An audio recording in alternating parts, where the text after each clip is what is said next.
उन्हाळा सुरू झाला की वाळवण सिरीजमध्ये साबुदाणा बटाटा पापड सगळेच बनवतो. तर आज आपण चौपट फुलणारे, वर्षभर टिकणारे साबुदाणा बटाट्याचे पळी पापड अजिबात न बिघडता बनवणार आहोत. नमस्कार, मी माधुरीज कुकिंग अँड लाईफस्टाईलमध्ये तुमचं खूप खूप स्वागत करते. चला तर मैत्रिणींनो, रेसिपीला सुरुवात करूया. ह्यासाठी सगळ्यात आधी मी 3 वाटी साबुदाणा घेतलेला आहे. हा साधारणपणे 3 पावशेर आहे, कारण हे प्रमाण पावशेरचं आहे. तर हा साबुदाणा आधी 3 ते 4 पाण्याने याचा स्टार्च निघून जाईपर्यंत स्वच्छ असा धुवून घ्यायचा आहे. अजिबात तेलाचा वापर न करता हे पापड आपण बनवणार आहोत आणि 1 ते 2 वर्ष हे पापड छान असे टिकतात. आता ह्या ठिकाणी हा साबुदाणा धुवून घेतलेला आहे. यामध्ये आवश्यकतेनुसार पाणी घालून आपण याला साधारणपणे 7 ते 8 तास भिजवून घेणार आहोत. आणि तुम्हाला घाई असेल तर साबुदाणा गरम पाण्यात भिजायला टाका, लवकर फुलतो. आता आवश्यकतेनुसार पाणी घालून साबुदाणा भिजवून घेतला आहे. आता 8 तासानंतर आपण पापड बनवायला सुरुवात करूया. ह्यासाठी एक जाड बेसचं भांडं किंवा अशी मोठी कढई घ्यायची. त्यानंतर त्यामध्ये साधारणपणे आता 1 वाटी साबुदाणा असेल तर 5 वाट्या पाणी घ्यायचं. तर इथे मी टोटल 15 वाट्या पाणी घेतलेलं आहे. आता हे पाणी उकळून घ्यायचं आहे. याच्यावर झाकण ठेवायचं, म्हणजे पाण्याला लवकर उकळी येते आणि गॅसची देखील बचत होते. आता पाण्याला छान दणकून अशी उकळी आलेली आहे. आता आपण पुढची प्रोसेस करणार आहोत.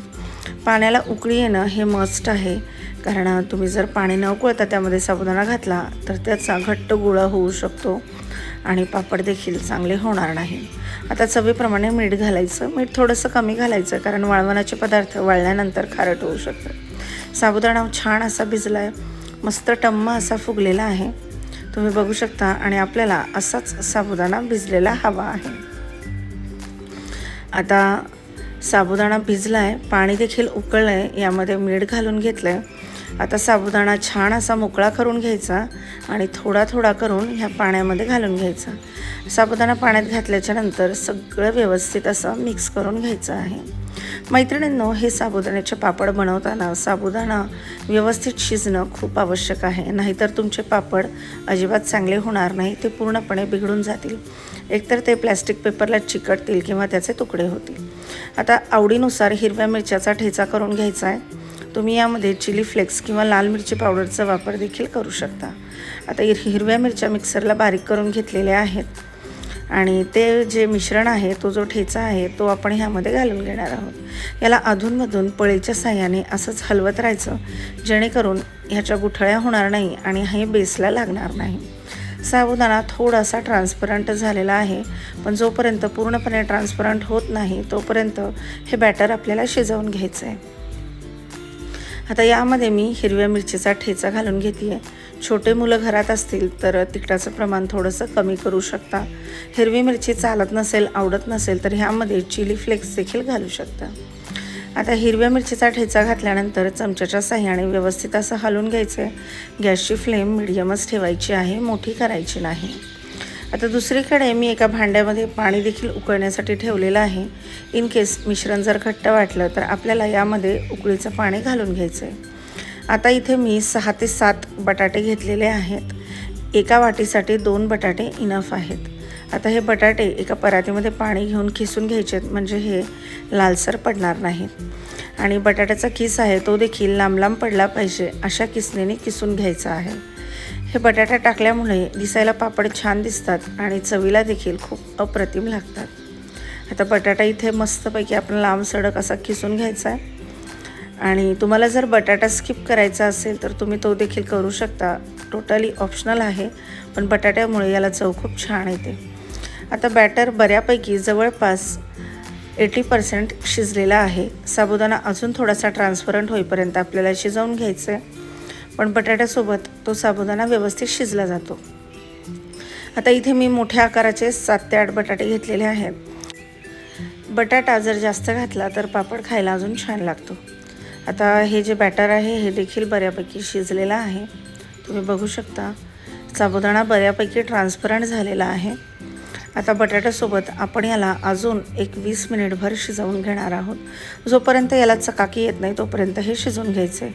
आता किसलेला बटाटा स्वच्छ धुवून मग यामध्ये घालायचा आहे, नाहीतर पापड देखील लालसर होऊ शकतात। बटाट्याचं स्टार्च पूर्णपणे निघून गेलं पाहिजे। आता ह्याच्यामध्ये हे थोडंसं असं दाटल्यासारखं वाटतं आहे, त्यामुळे मी थोडंसं बॅटर दुसऱ्या एका भांड्यामध्ये काढून घेणार आहे।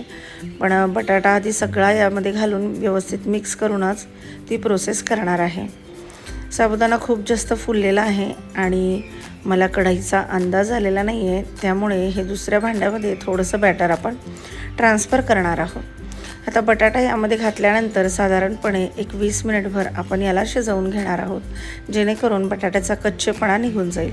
बटाटा खूप जास्त शिजवायचा नाही। बटाटा जर गाळ झाला तर तो ह्या पापडामध्ये दिसणार नाही, नाहीतर तळल्यावर हे पापड खूप सुंदर दिसतात। आता हे छान असं व्यवस्थित मिक्स करून घेतलेलं आहे। यातलं थोडंसं जास्तीचं बॅटर मी दुसऱ्या एका भांड्यामध्ये काढून घेतलं आहे। आता याला असंच हलवत राहायचं आहे।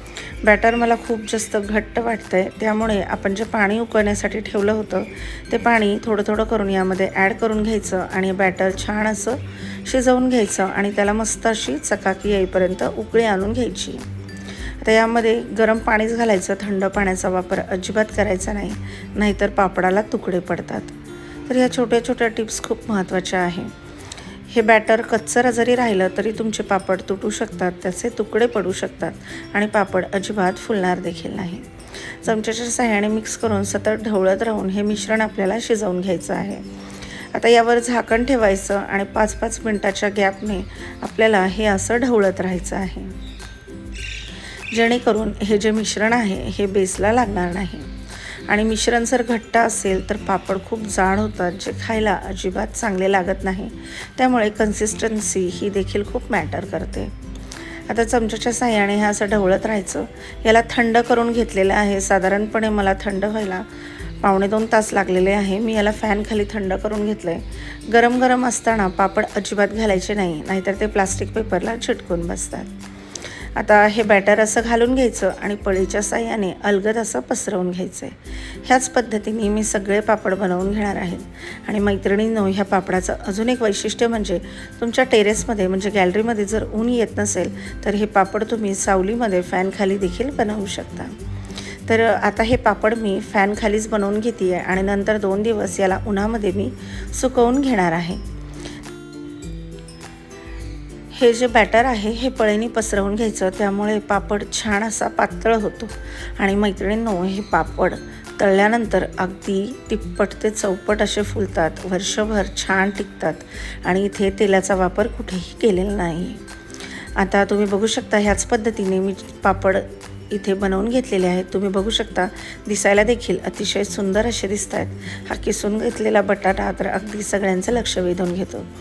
आता 2 दिवस सुकवल्यानंतर तुम्ही बघू शकता हे पापड वाळवून इथे तयार झालेले आहेत। दिसायला छान दिसत आहेत, मस्त पातळ असे झालेले आहेत। आता याला मी तुम्हाला तळून दाखवते। तर छान चौपट असे हे पापड फुललेले आहेत। मैत्रिणींनो, ह्या पद्धतीने बटाटा साबुदाणा पापड नक्की बनवा। कसे वाटले कमेंट करून सांगा।